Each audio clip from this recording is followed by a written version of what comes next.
Hey, it's your boy G. This is number 4 of the Google's 8 principles of disruption. Number 4 is think big, start small. Stay tuned.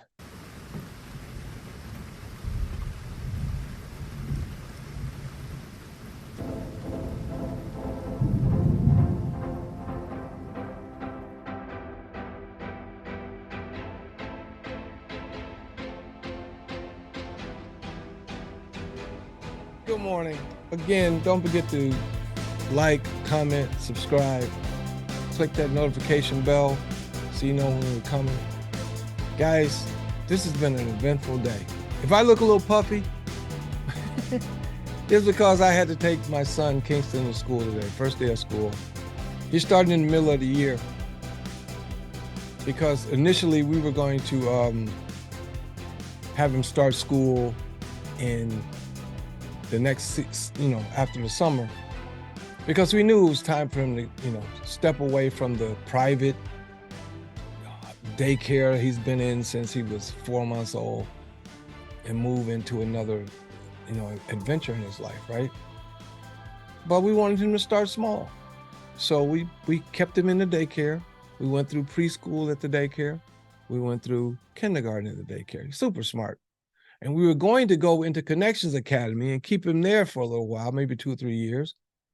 But she couldn't do both at the same time because her son is a year older. So he's in first grade, Kingston in kindergarten, because they wouldn't let him go to first grade because he's too young. He would have been one of those little young kids. Now he'll be the first kid driving in school. But it was difficult because I was crying because I was mourning the loss of the child I'll never see again. Even though he's only 6 and he's going to have a lot more baby moments, the neurons that are connecting and firing right now with the adversity, the anxiety, the happiness, the elation, the laughter, the joy, the learning that he's going through right now in a building he's never been in. He's only been there twice for an open house and to see the school.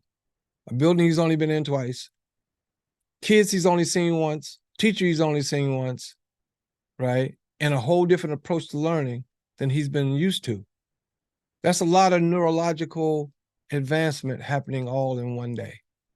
We all went through it, right? Even if you're homeschooled, you learn stuff that you didn't know the day before. It changes who you are, right? Kids are a lot more resilient than adults. So for me, I'm just mourning the loss of my baby because he's gone. He's on his way to moving out of the house and having his own family now, right? That's just the way it is. But again, you have to start small. That's why people aren't born adults. And that just leads me into saying what I'm saying now. My father was a Baptist minister, so I always have some kind of parable. But that's what leads me to where we are now. You have to think big in this world. There's no reason to think small. No reason to think small. For what? When the whole world is yours. Everything in the universe belongs to you. Why think small? But you want to start small. Think big, but start small. What does that mean?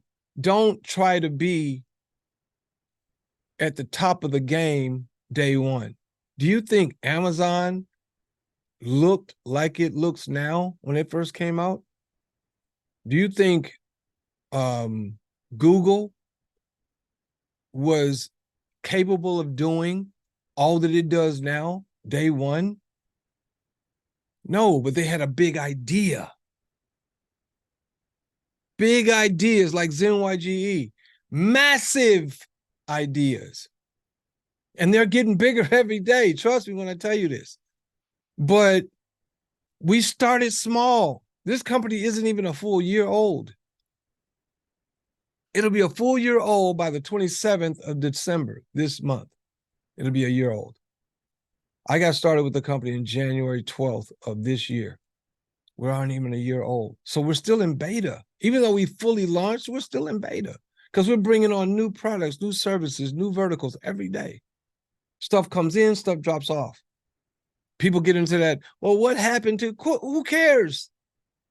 Do you see it? That means it ain't there, right? What do you see? That's there. What you see now is what you have. Do that until that's gone. If it stays, cool. That's business, folks, right? So in all things, think big. Why think small? There's no reason to.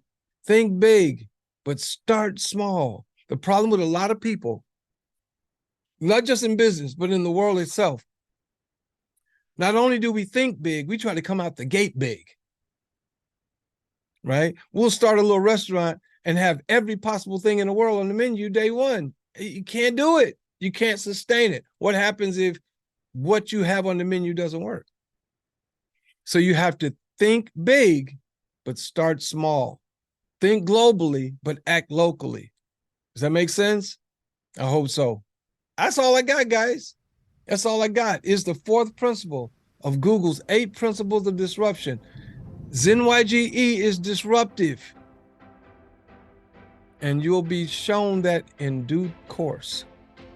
With that, I'm out of here. Stay tuned for the next one. Number 5 is never fail to fail. Aha! That's going to be a big one. Never fail to fail. Never fail to fail. I'm your boy G. Don't forget to like, comment, subscribe, click that notification button. Click that notification button so you know exactly when I'm making these videos. Hoping that it helps. And that's all I got. So until I talk to you guys again, it's your boy G. And as always, imparting. Peace.